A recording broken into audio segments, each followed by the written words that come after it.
Hello, and welcome to the Mommy Escape Time podcast. I am Lauren, your host, and I have a 1-year-old son. I started this podcast for any mother who might feel alone in their journey through motherhood. Becoming a mom is hard no matter how you get there, and this podcast is about the mom stuff that comes up in our lives. Listen, enjoy, and connect with us on the Mommy Escape Time podcast. Hello, and welcome to the Mommy Escape Time podcast. I am Lauren, your host, and I am back. So at this point, I am recording this right before Thanksgiving. So I was afraid to keep recording. I was going to record all the way through the end of the year, back in October. But I was so nervous to do that because I was so afraid with the election, what was going to happen, how everything was going to turn out. And I don't know. It's 2020, so I didn't know what kind of state our country would be in at that point. So I just wanted to make sure that everything was normal, but I don't want to say normal, and it wasn't out of control when I recorded this podcast. So if you haven't been listening for a while, I have kind of changed the format of the podcast where I just do 5 quick little topics that I'm talking about until I can get guests back on. It's very hard to get guests, and I know people don't understand this, but as a teacher myself, I am on Google Meets constantly throughout the day and looking at my computer all throughout the day. And it's very hard to ask people in their free time to then just hop on a computer and do another meet, because basically that's how you have to record, is through a Google Meet or a Zoom meeting. So it's just very hard to do that. And I just can't ask people to do that because I can barely do it. When I record myself, I don't have to look at anything. I mean, I kind of have to watch to make sure that I'm recording, but that's pretty much it. So I don't really have to look too much at what I'm doing. So I don't have to look at a screen while I'm recording. So it's very hard to ask people to do that more because I have been getting headaches all the time and migraines all the time from looking at screens. I will start off that this is right before Thanksgiving and school is really hard. Like, my job is unbelievably impossible. Every day something's different. It's hard to know. I teach high school. I don't know if the kids are going to be there or not be there. No one seems to know. Day to day, and it's like when you wake up, okay, they're coming or they're not coming, and that's the day I'm having. We've been lucky where in my school we haven't had a lot of cases, although the town that I work in has had a lot of cases. So I'm not really sure how that all works out, but at school, at least, we've been pretty lucky that we haven't had a lot of cases. I will say it's very hard. Teaching is very hard. Keeping the kids engaged is very hard. It's all just very hard. And constantly being on the computer is so hard. So I don't want anyone to think that I'm like, oh, this is so easy. Oh, I'm not struggling at all. No, I'm struggling.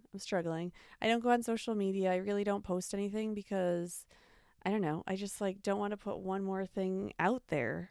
Especially through the election, I was really trying to be off social media. And if you saw, I posted something about a 40-day social media fast that I'm going to try in 2021, which I think I desperately need because I'm on my phone way too much. And I've tried limiting my time and things like that, but that's not enough. I need to just be done with it for a good 40 days. So that probably won't happen until February. Not that it would make a big difference for all of you who follow me on social media, but I'm just letting you know that less and less I'll be on social media. So, all right, so let's sort of begin. I don't think I really have 4 topics because part of this topic was recapping the last couple of days. So, my big thing at Thanksgiving time is how to help others. And in my town, we have this really great thing where our soup kitchen drops off bags of food at everyone's house. It's service projects for different groups throughout the town. And the kids drop off plastic bags and you fill it with food. And the following week, a different group comes and picks up all the food and then it's donated so they have it for Thanksgiving. And I really, really like that idea. I think that it's more manageable and that people are more likely to give on the plastic bag that they hand out. They list the foods that they're looking for. So that's helpful, and on their website they also have it. So I really like that. I was a very ungrateful child as a child, and I do not want to raise my son that way. I would like to have him be involved in helping other people. So I'm always looking for those opportunities where we can help other people. And this was a great one because he came with me to the grocery store and helped me get the things on the list. We actually went as a family and we got everything on the list. And then we put it in the bag and we all put it outside on the day that the bag was supposed to go outside. So it was really great. Like, I loved seeing that, and I love taking part in that. It's not like a huge thing. And I'm just trying to find ways to do that in the future. I know that there's a bunch of things going around the internet right now that 25 days of Christmas and buying one piece of food to donate for every day at Christmas.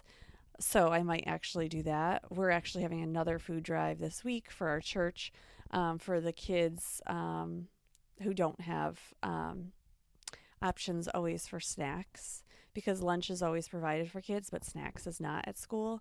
So we're doing a food drive today for snacks. So hopefully that will be successful so kids can start having snacks when they're at school.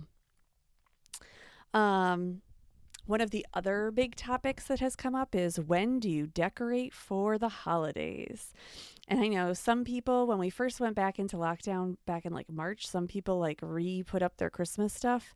It was no one in my area. It was like, I don't know, other people in other areas. No one in my area. We literally had just taken down all our Christmas stuff when we went into lockdown.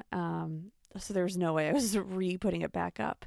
But then this year, or this Christmas season, I will say, putting it back up seems like we should start earlier. Now, we have a lot of Christmas decorations that we do. So it's kind of hard because we have to do it over days and I say over weeks. I have special Christmas dishes, so I actually put them up the week before Thanksgiving because we knew we weren't going anywhere for Thanksgiving. So it was just going to be us anyway. So we don't care if our Christmas dishes are up or not. So we put out our Christmas dishes and we put in the 2 trees that we have in the basement. And if you don't know, we have a tree in every room in our house. Most of them get decorated. Like downstairs, we have like a snowman tree that does not get decorated because it's supposed to just look like a snowman. And in our kitchen, we have like a very tiny like corner space. So I have a very specific tree for that. It's not like a green tree with branches or whatnot. Most of our trees are fake. Our one main tree in the living room is not. We go and get that the week of Thanksgiving and decorate that. So I was listening to Melissa Rycroft's podcast, and her husband were talking about it. Like, when is it okay to start decorating for Christmas? And her husband, Ty, was basically like, whenever you want to. Like, who the heck cares? Why does anyone care that it's up before Thanksgiving? No one cares if it's up after Thanksgiving. Currently, by the way, I'm recording in my closet because I'm dyeing my hair at the same time. So I'm multitasking while I'm waiting for the dye to come in. So I have an automatic light. So if I shift, my light goes on. So you might hear a tick and a tick off every so often of the light. There's nothing I could do. I might have to move at some point and I might turn on the light. But anyway, so Thanksgiving, it's basically like, you do what you want. If you want to decorate now, you decorate now. If you want to decorate later, you decorate later. It doesn't matter. Or if you don't want to decorate at all, you don't have to decorate at all. I don't know why people have such strong opinions about it. You might have strong opinions between your significant other who lives with you about when the right time is to do it. But if you want to do it and that makes you happy, then do what makes you happy. Like, I don't know. I bought these Christmas leggings at Target like a week or two ago, and I was like so excited. And they're silly and they're ridiculous. But they totally make me happy and I can't wait. I've been like they match all my Christmas sweaters that I wear because everything is Christmassy matches. So I haven't worried too much about that. And I just know that I have that option now. Um, so yeah, that's pretty much our decorating. We have certain sheets that we put out and stuff like that, so that's gone out. But the day after Thanksgiving, we do all of our other trees. Then we have a village that we do on Saturday, and then we go and get our big tree on that Sunday after Thanksgiving. And then so that Sunday night, everything is done and put away. And I like doing it over days like that. Just I don't know, it kind of like spreads it out and you get excited about certain things. So it's all nice and it's just nice to do something fun and something to look forward to. So in our family for gift giving at Christmas, we don't really give a lot of gifts. I give a gift to my son, my husband gives a gift to my son, and then Santa brings a gift to our son. And that's pretty much it. And we try not to do too much because we have so much. So we don't want to keep doing like big gifts for my son and stuff like that. And then, we let the grandmas do whatever the heck they want. They could do whatever they want. And if anyone wants to give our son a gift, we're never going to say no, because people can do whatever they want. We just try and really limit it. I can't even remember the last time my husband and I gave each other gifts. Maybe 2 years ago. Maybe it was last year. And it was definitely not last year. But we're just not into that. We would rather plan something to do together as opposed to doing gifts. And it gets really hard because as a teacher at my school, it feels like everyone wants to like give gifts this year because we can't do parties and we can't do things like that. And I like just so don't want to do gifts. The only outside people that I do gifts for is I have a para, so I do a gift for her, and then I do a gift for the two teachers that the two teachers that are my son's main teachers at his school. Last year I did like all these gift cards for all these people because, oh, this person works with him. Oh, this person works with him. And it gets so complicated. And I'm like, I'm spending like $300 at gifts just for my son's teachers. And it's like, it's because he spanned between two rooms in that year, and I was just so grateful of this daycare that I just wanted to show them how much I cared. But I don't need to give them everyone there a gift. So this year we're just doing the two gifts to the main teachers because they're the ones that watch him the most. And that's pretty much it. I get something for my mom and my mother-in-law. I make them like yearbooks of my son, and then I do calendars with all their grandchildren together so that they have that all year long. So that's been nice. I like doing that. It's a really long process, but I definitely enjoy doing it, and I really like it when it's done. So I'm almost done with the 2 books for the grandmothers. I just and then I have to work on the calendars. The calendars go a little faster because it's not as many pictures that I need, and I don't have to search through my phone as much. So that helps. But Shutterfly sometimes just their system just is not like Mac happy, and I have a Mac, so it doesn't always work out exactly how I want it to, but that's okay. Okay, so my last one is sort of going back to my first topic. So during the election, there were a lot of heated arguments between people and things like that. And some people posted things like, I can never be friends with this person again, or I had to defriend all these people. I can never be friends with these people again. And it seems very divided, and it seems if you believe this, then you are supporting this, or if you support this person, then you absolutely support this. And all I just ask is that was made, people's beliefs were made a little more public.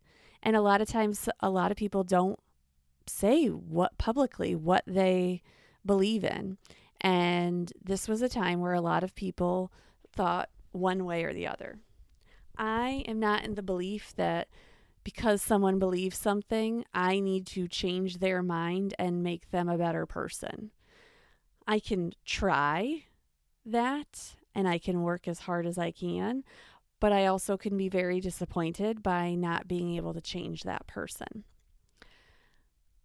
I I don't know if I can stop being friends with my own family or that I could cut important people out of my life because of one belief. Um, Unless it was a belief that hurt my family physically or mentally, I don't think I could do it. Um, I don't care one way what people think of either side of our political stuff. All these comedians kept coming on saying, I'm supposed to remind you to vote for one of the two old white men that are coming up. Um, and it's like I'm just this woman who, is so sick of seeing these old white men run for office and that's my option. Um, and please don't tell me that some vice president is going to change my mind on that. Um, because we got one. We got one woman vice president and she hasn't taken office yet. And I just, it's not like she's the president. If she was the president, I'd be much happier, I think. But I think the way that people are responding to other people, that they can no longer have this person a part of their life, or they can no longer, ever talk to this human being again because they support this.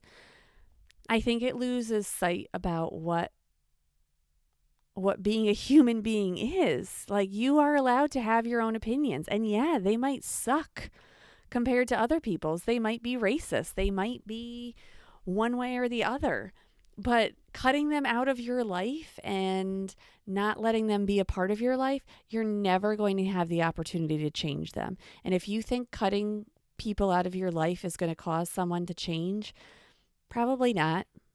I mean, it's really not going to, it's going to make you feel better, but it's not going to change how that person feels or how they're going to vote in the future. There are a lot of people that have been affected in different ways and during March and to present, and they have strong feelings that if this person is in charge, I'll be okay. I, I I can't fault anyone for that. Everyone has a different situation going on. I would love it if no one was racist and no one, did the wrong thing, but that's not even true. Like if I I don't know. I'm still too close to politics and politicians that I know so much that if you think one side is better than the other, you're just some things are just hidden from you, or you're just not looking for the right things. I don't think we're winning in any way with this election. I think that some people will be happier January 20th and other people are going to be upset, and we're going to be in the exact same spot we are right now. The only thing that makes me hopeful is that if there is a presidential change, that people might calm down and there won't be as much to talk about, or that we'll all be talking about, hey, this vaccine came out, so when can we get life back to normal? I listened to this doctor on a sports podcast, ironically, and he kind of talked about like what things were going on and with the vaccine, and talking about how at the end of December, frontline workers are going to be able to start their first dose of the vaccine, and possibly at the end of January, the highest risk people will have access to the first dose, and then at the end of February, the second dose, so that in like the first or second week of March, those people will start to become protected, and then it can be rolled out to the rest of the general public. So that gives me hope that hopefully that can become our focus, that we can have our government focus on getting that ready, getting that prepared, getting that out. Of course, as a teacher, and I just see how things are done, I can see how we're going to have issues just getting the vaccine out because organization is not one of the things the government is good at. We don't organize out things very well. So I'm concerned that some parts of the country will get things faster and more efficiently than other parts of the country, which again, I do not think is fair. I think, I live in Connecticut and Pfizer is based in Connecticut. I think that I am at a total advantage vaccine based just by living in Connecticut that other people are not. I do not think that is fair. And I don't know how they're going to come up with this tiered system and how people are going to ever figure out this tiered system on their own. But I just the hope is that by this summer that things will be much back to normal and that by, they said September, October, life will go back to normal. So that's, all those things are hopeful. So all I ask that during this season is just be nice to each other. I'm trying very hard to be nice. It's not like I'm so fantastic that I'm nice to everyone and whatnot. I get nervous that people are just done with other people over one election. So I just hope everyone can be nice and kind to each other going forward. All right, so that is going to wrap up this episode. I like to end my episode with one thing that I love about my child right now. So one thing that I absolutely love about my child right now is how much he loves holidays. He talks about Halloween. He says Happy Thanksgiving. He says Merry Christmas all the time. He is just so excited. So that it's just so nice to finally see that through a child's eyes. It's very exciting. So that will end our episode today, and I will talk to you again in 2 weeks. Bye.